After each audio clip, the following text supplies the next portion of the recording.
बानी पीटीआई पर मुकदमात पाकिस्तान का अंदरूनी मामला है। अमरीकी महकमे खारजा के नायब तर्जमान वेदांत पटेल की प्रेस कॉन्फ्रेंस। वेदांत पटेल ने कहा, हुकूमत पाकिस्तान पर जोर देते हैं इंसानी हकूक, बुनियादी आजादियों का एहतराम करे। सेक्रेटरी ब्लिंकन और अमरीकी सफीर पाकिस्तानी हुकाम से बात करते रहे हैं। हमने हमेशा इंसानी हकूक और शहरियों के बुनियादी हकूक का एहतराम करने पर जोर दिया। हुकूमत पाकिस्तान इजहार राय और मजहबी आजादी यकीनी बनाए।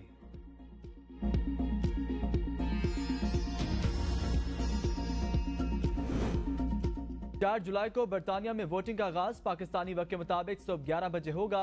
बरतानिया में वोटिंग पाकिस्तानी वक्त के मुताबिक रात 2 बजे तक जारी रहेगी। मीडिया रिपोर्ट के मुताबिक वोटिंग खत्म होने के बाद एग्रेट पोल का सिलसिला शुरू हो जाएगा। पोलिंग खत्म होने के कुछ घंटे बाद नताइज आने शुरू हो जाएंगे। बरतानिया में जुमे की सुबह तक ज्यादातर हलकों के नताइज आ जाएंगे। पीटीआई में इख्तलाफात, डिसिप्लिन की खिलाफ वर्जी पर शेर अफजल मरवत और शानदाना गुलजार की रुकनीत मुअत्तल। तहरीक इंसाफ कोर कमेटी के इजलास की अंदरूनी कहानी सामने आ गई। पाकिस्तान तहरीक इंसाफ कोर कमेटी की राहें जुदा करने वाले अफराद की शदीद मजम्मत। 9 मई के बाद पार्टी छोड़ने वाले अरकान को वापस शामिल न करने की करारदाद मंजूर। पार्टी छोड़ने वालों की वापसी का फैसला बानी पीटीआई रिहाई के बाद करेंगे।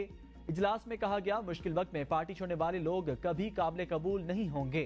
उमर अयूब खान का बतौर सेक्रेटरी जनरल इस्तीफा मंजूर न करने की सिफारिश भी करारदाद का हिस्सा। करारदाद में कहा गया, उमर अयूब की पार्टी के लिए काबिल तहसीन खिदमात। मुस्तकबिल में पार्टी नज़्म ज़ब्त की खिलाफ वर्जी पर सख्ती से निपटा जाएगा। जेयूआई से मुज़ाकरात का इख्तियार असद कैसर को मिल गया।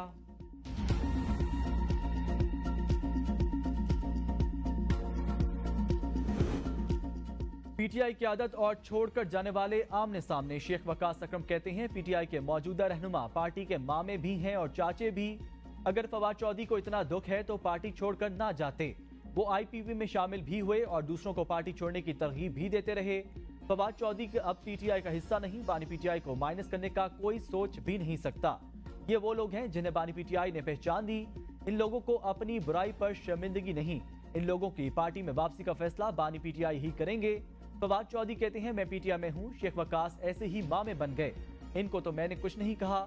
वो कौन होते हैं ये कहने वाले कि मैं पीटीआई में नहीं। पीटीआई में ना होता तो आज फॉर्म 47 पर वजीर होता। पार्टी छोड़कर कोई नहीं गया, छुड़ाई गई। बानी पीटीआई 13 माह से जेल में है। जब तक पीपल्स पार्टी, नून लीग और एस्टेब्लिशमेंट नहीं चाहेगी वो जेल में रहेंगे। रऊफ हसन के इल्जामात के बाद मैंने उन्हें छोटे लोग कहा।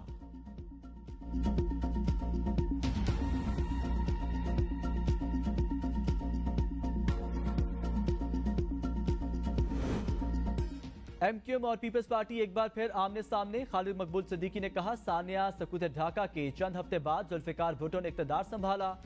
भुट्टो ने स्कूल, कॉलेजेस, इंश्योरेंस कंपनियों को नेशनलाइज कर दिया। उस वक्त एमक्यूएम जैसी जमात होती तो अदालतों में इंसाफ मांग रहे होते।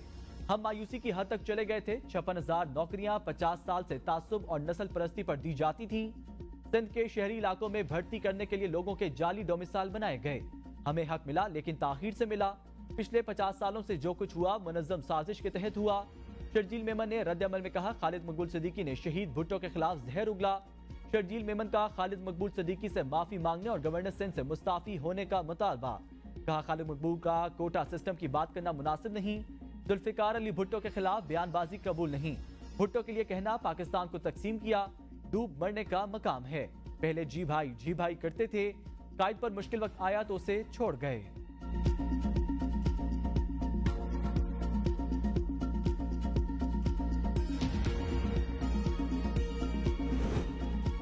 बिजली बिलों में इजाफे, लोड शेडिंग और टैक्सों के खिलाफ कराची से खैबर तक ताजिर सरापा एहतजाज। लाहौर, कराची, मुल्तान और दीगर शहरों में एहतजाजी मुजाहरे। तहरीक इंसाफ का अंजुमन ताजिरान पाकिस्तान की बिजली कीमतों में इजाफे के खिलाफ हड़ताल की मुकम्मल हमायत का ऐलान। वफाकी दारुल-हुकूमत इस्लामाबाद में बिजली के बिलों में इजाफे के खिलाफ एहतजाज। ताजिर बरादरी के साथ खवातीन भी सड़कों पर निकल आईं। शुरा का बिल हाथों में थाम कर मुजाहरा। मुजाहरीन का वज़ीर आज़म से मुस्ताफी होने का मुतालबा। तंजीम ताजरान खैबर पख्तूनख्वा का सूबे भर में एहतजाज। मुजाहरीन का हाथों में बैनर्स और प्ले कार्ड्स उठाकर एहतजाज। मुल्तान में ताजरों का एहतजाज। हुकूमत के खिलाफ शदीद नारेबाजी। पेट्रोलियम मसनूआत की कीमतों में इजाफे पर शहरी फट पड़े। हुकूमत से इजाफा वापस लेने का मुतालबा। हुकूमत ने नए माली साल के आगाज पर पेट्रोलियम मसनूआत महंगी कर दी। पेट्रोल की कीमत में 7 रुपए 45 पैसे फी लीटर इजाफा। नई कीमत 265 रुपए 61 पैसे हो गई। डीजल की कीमत में 9 रुपए 56 पैसे फी लीटर इजाफे के साथ 277 रुपए 45 पैसे फी लीटर मुकर्रर। लाइट डीजल की कीमत में 9 रुपए 88 पैसे फी लीटर इजाफा कर दिया गया। मिट्टी के तेल की कीमत में भी 10 रुपए 5 पैसे फी लीटर बढ़ा दी गई। नए माली साल का बजट लागू, पेट्रोल महंगा, शेरख्वार बच्चों के डब्बा बंद और आम दूध पैकेट पर 18% जीएसटी लागू। बेकरी आइटम्स, जानवरों की खुराक समेत सब महंगा। हर्बल और होम्योपैथिक अद्वयात पर टैक्स रियायत खत्म। मोबाइल फोन्स की खरीदारी पर भी 18 से 25% तक जीएसटी आयद। सीमेंट पर फेडरल एक्साइज ड्यूटी पर 2 रुपए इजाफे से 4 रुपए फी किलो हो गई। बैनुल-अक़वामी सफर पर 55 अरब के इजाफी टैक्स आयद। तनख्वाहदार और गैर तनख्वाहदार कारोबारी तबके की आमदन पर 10% इजाफी सरचार्ज लगा दिया गया। प्रॉपर्टी टैक्स की ट्रेडिंग वैल्यू पर भी 4% स्टैंप ड्यूटी बना दी गई। मकामी तैयार गाड़ियों पर टैक्स की शरह में इजाफा, फिक्स टैक्स के बजाय गाड़ी की मालियत के लिहाज से टैक्स देना होगा।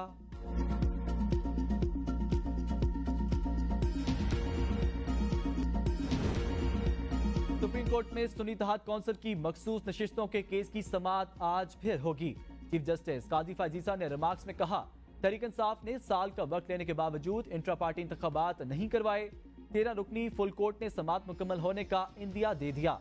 दौरान समाअत एक बार फिर पीटीआई के इंतखाबी निशान केस का तस्करा। चीफ जस्टिस ने कहा, बतौर वजीर आजम दरख्वास्त दी गई, इंट्रा पार्टी इंतखाबात के लिए 1 साल दे दें। पीटीआई खुद वक्त मांगती रही, इल्जाम सुप्रीम कोर्ट पर मत डालें। इलेक्शन कमीशन ने कुछ गैर आईनी किया है तो बिल्कुल उड़ा देंगे।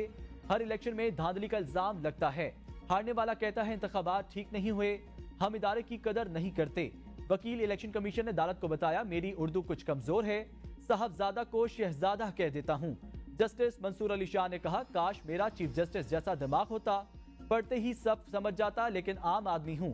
चीफ जस्टिस काजी फाजीसा ने कहा, आइन लोगों के लिए बनाए जाते हैं, भुखला और जजेस के लिए नहीं।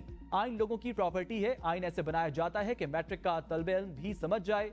जस्टिस मंसूर अली शाह ने कहा, अदालत चाहती है जिस सियासी जमात का जो हक है उसे मिले, किसी को कम या ज्यादा सीटें ना चली जाएं।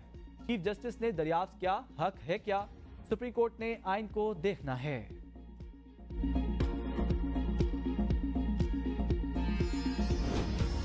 मुतनाज़िर प्रेस कॉन्फ्रेंसेस नशर करने पर तौहीन अदालत केस का तहरीरी हुक्मनामा जारी। हुक्मनामे में कहा गया, टीवी चैनल्स के जवाब 2 हफ्तों में आने चाहिए। टीवी चैनल्स बताएं क्या प्रेस कॉन्फ्रेंस दोबारा नशर हुई। टीवी चैनल्स प्रेस कॉन्फ्रेंसेस के साथ इश्तिहारात और आमदन की तफसीलात भी दें। आज के दौर में झूठ आसानी से फैलाया जा सकता है, ज्यादा मुहतात होने की जरूरत है।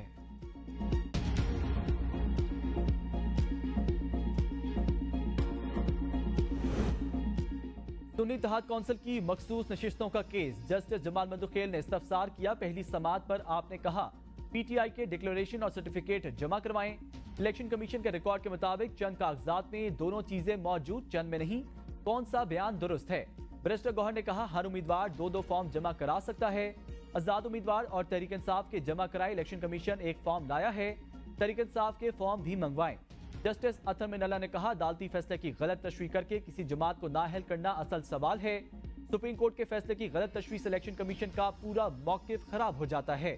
मैंने इलेक्शन कमीशन से अपने नोट में कुछ मालूमात मांगी थी। वकील इलेक्शन कमीशन ने कहा, मैं आपका नोट नहीं पढ़ सका।